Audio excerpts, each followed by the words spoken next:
Hey YouTube, I've had this Jet VS1221 lathe for over a year now, and I thought I'd take the time to show you guys what I think about it. I haven't seen a lot of information online about lathes with maybe not a lot of miles, but some miles on it, so I hope this helps some of you guys out. So the first question you're going to ask is how has the lathe held up? And I will give it a score of 7.5 out of 10. So this is my first lathe, and this is where I learned how to turn. So consequently, I beat the crap out of it. I've done around 36-inch plus bowls out of some kind of dry oak from my parents' woods. Um, and so after going through a whole bunch of those bowls, trying to um, rough the blank down from the side, not from the end, I broke the bearings. Well, I didn't break the bearings, but they wore out after about a year.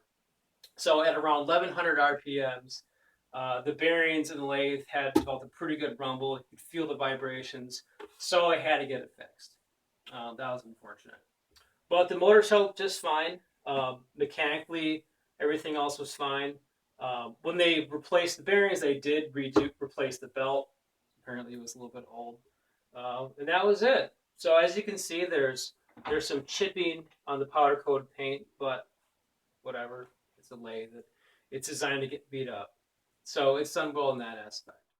Okay, so what do I like about the machine? My number one thing has to be the ergonomics. It's very well laid out. Um, Me being a righty, the location of control panels is perfect. All the locking levers are nice and big. Um, they're easy to use, obviously. The alignment of the tailstock and headstock is really good. Very good for an import machine. Belt changes are very easy thanks to these two doors. I appreciate that magnetic latches on both of these.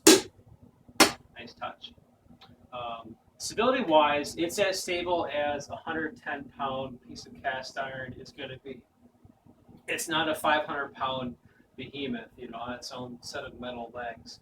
Um, I have mine bolted to this, kind of chintzy 4x4 in MDF turning cabinet, and it works pretty well.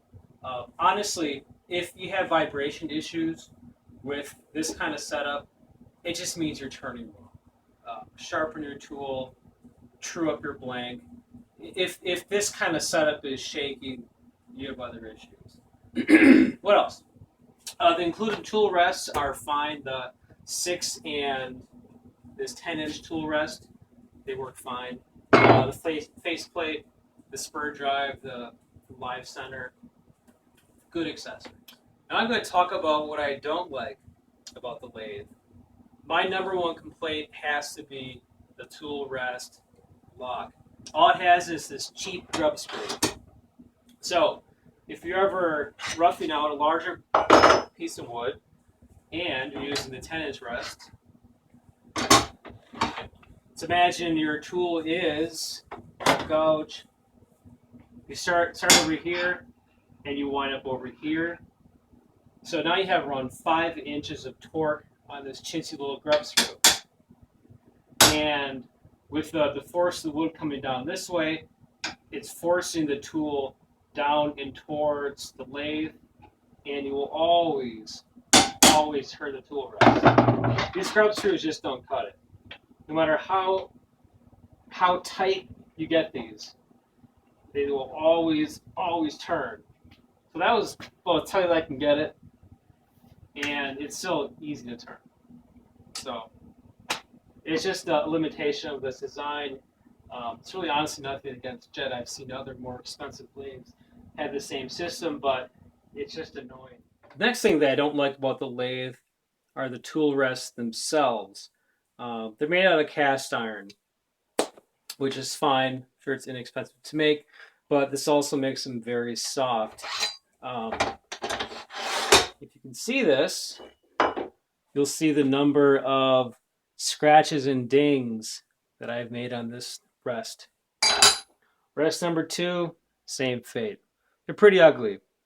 So cast iron isn't a bad thing to make a tool rest out of. You just need to be careful. For all you new turners out there, For all your square tools like your scrapers and your skews, round over your angles, your edges, your corners rather. Here's one of my skews for my first Benjamin's Best kit, and you can see how I've rounded these corners off. Um, Here's the original sharp corner. And this thing, if you get a catch and it slams down into the cast iron tool rest, it's going to make a nick.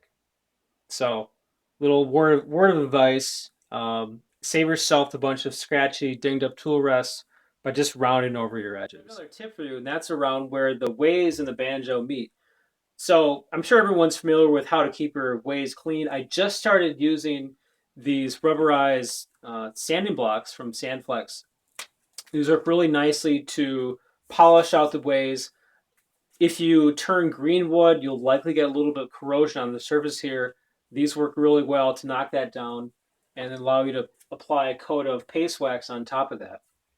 Well, furthermore, on the bottom of the banjo from Jet, the casting was milled down, but only very coarsely. So again, there is these lines. They're pretty much gone now because I've hit these with the sanding pads. But this was just rough metal rubbing on top of the ways. So I took the pads to it, knocked this down, got rid of any burrs along there, applied paste wax. It made the banjo slide around and even grip a little bit better. I did the same thing to the bottom of my tailstock, but honestly, it didn't need it a whole lot. Jet did a nice job finishing these two surfaces. So in conclusion, would I recommend this lathe? I give a conditional yes on that. I think that if your budget is modest and you're okay buying Jet tools, then this could be a permanent lathe for you. The 1 horse motor, the variable speed, and its pretty solid construction let you do a lot of pretty interesting things within this space. Certainly, you're not going to be doing David Ellsworth style hollow forms that come out to here. You're probably not going to be coring bowls on this thing, but you can do a lot of good stuff in here. Just as an example, I have this beefy oak bowl that I roughed out a while back, just to show that it has power, it has guts, and you can do larger things on it. This is an impressive gift for someone. Certainly, the doesn't have all of the fit and finish and features that lathes that cost multiple $1,000s do. It's Jet after all. It costs $700 or $800, but it's also not a Harbor Freight lathe. I don't feel as if the motor is going to burn up anytime soon. Um, there's clever features like the magnetic latch, belt changes are easy. So I think that this is a good, honest product from Jet. They're not ripping anyone off of it, and it's delivering good value for the money.